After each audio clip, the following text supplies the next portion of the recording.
بلاغت سب ايتفرهو تنبيت إساياس معراف 51 فقدي 6 كساب 8 عينتكم ناب سمايات كل يحبلو تحتي قصكم كأ ناب مدر تأمتو إنه سمايات كم تكيخ بنو يوم مدر دما كم كدان كتبليا تو ما بأز نبرون كم آخ موتو يوم مدحاني قنا نزل عالم كنبر صدقايون أي كسعرني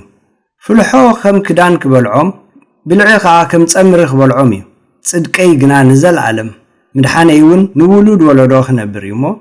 أتم صدقاي تفلتو أتا قبل بخا حقي زلك حزبي سمعني لاقص سب ايتفرهو بتصرفومون ايتسنبدو إذا تنبيت زي برقص كفتسم سمايات كحلفو يوم مدري دما كتبلي كم كدان كتبليا درو قام بلايا زي شغلهم زدحنوا مسيلوهم يصعرون يبالحاتون አለው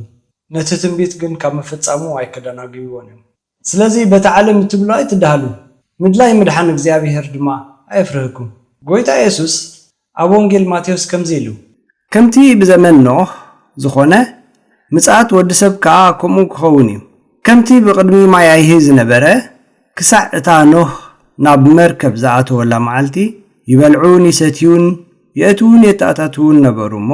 ማያይህ መጽኡ ንኹሉ ክሳዕ ዘጥፍ አይፈለጡ ምጽአት ወድሰብ ድማ ኮሙ ክኸውን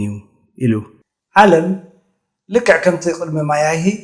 ተዛንያ ውራያት ገብራላ ርክሰት ዘዓለም ዚያ ድማ ከምቲ ኣብ ዘበን ኖህ ኣብቲ ዝለዓለ ጥርዙ በጽሕሎ ከምቲ ኣብ ዘበኑ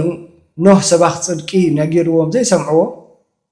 ሕጂውን ዓለም በትን ምድሓና ዝስበኽ ወንጌል ተሽካዕልላላ ምጽአት ጎይታ ኢየሱስ ድማ ከምቲ ጽሑፍ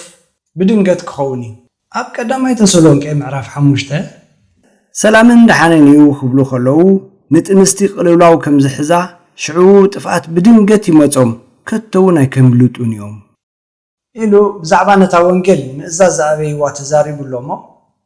እቲ ኣብ ላዕሊ ዘንበብናዮ ትንቢት ብርግጽ ግዚኡ ሓልዮ ክፍጸም እሞ ካብዚ ነቶም ዝጠፉ ብድንገት ዝመጾም ቁጣዕ ኣምላኽ ከነምልጥ እሞ ምስቶም ኣብ ምጽአቱ ናብ መንግስቱ ዘእትዎም ምድሓን ክንረክብ በቲ ሓጢኣትና ይቕረ ክብል ካብ ዓመፃ ኩሉ ድማ ክንጻሕና እሙንን ጻድቕን ዝኾነ ጎይታ ኢየሱስ ኣሚንና ንምልጥ ነቲ ንርእሱ ከድሕና ዘይከኣሎ ወዲሰብ ፈሪሕና ወይ ድማ ሰብ ከይብለኒ ብምባል ነቲ ዓብይ ምድሓን ኣምላኽ ሸለላ ይንበሎ